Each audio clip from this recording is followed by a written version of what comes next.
Congresswoman Laurel Lee is a Republican from the state of Florida, joins us live here on the Hill. Congresswoman, thanks for being back. I know when we talked to you last time, we had to cut out real quick, so we appreciate you coming on back this time. Your takeaway today, Congresswoman?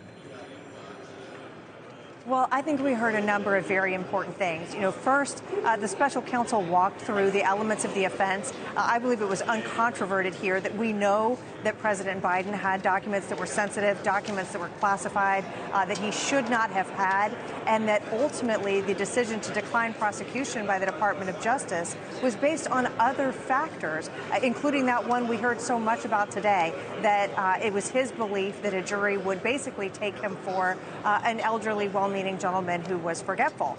The important thing for us there really goes so far beyond this special counsel investigation and this decision by the Department of Justice to decline prosecution. It goes straight to the question of, if this is the assessment, if this is what we believe the jury would make an assessment of our president, is he up for the task of being our commander-in-chief today? So that was one of the chief focuses for certainly for Republicans on the committee, and something that I think is a subject of great interest really for all Americans.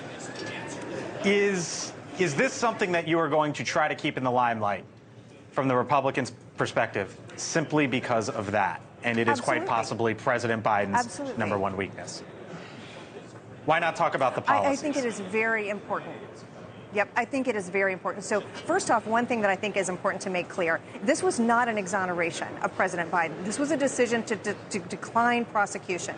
And as a former federal prosecutor, I will tell you, those are two very different things. So there was absolutely evidence that these documents were mishandled, that they should not have been in his possession, that they were shared with other parties who should never have known about the existence of the contents of those documents. So, that is one thing that's important for us to bear in mind. The second thing has to do with that mental acuity and forgetfulness, and whether or not this is an issue that we need to be very concerned about with our commander-in-chief. Anytime there's a mishandling of documents like, yes, go ahead. No, I was just going to ask you real quick, what should Donald Trump do with the DOJ if he's reelected or elected?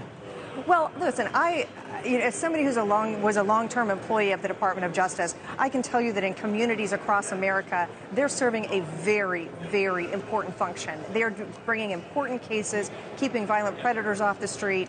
So, our line prosecutors across America are doing great and important work.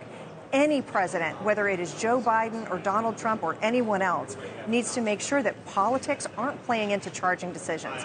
That's the key to a criminal justice system that works, is that two people who've committed the same offense are going to be treated the same way by our justice system and charged the same way by our justice system. And that's one of the things that House Republicans on the Judiciary Committee are very concerned about, making sure we're exploring anytime we see a report like this and a charging decision like this. All right, Congresswoman Lee, we have to leave it there. Thanks for being back with us. I'm sure we'll talk to you again soon.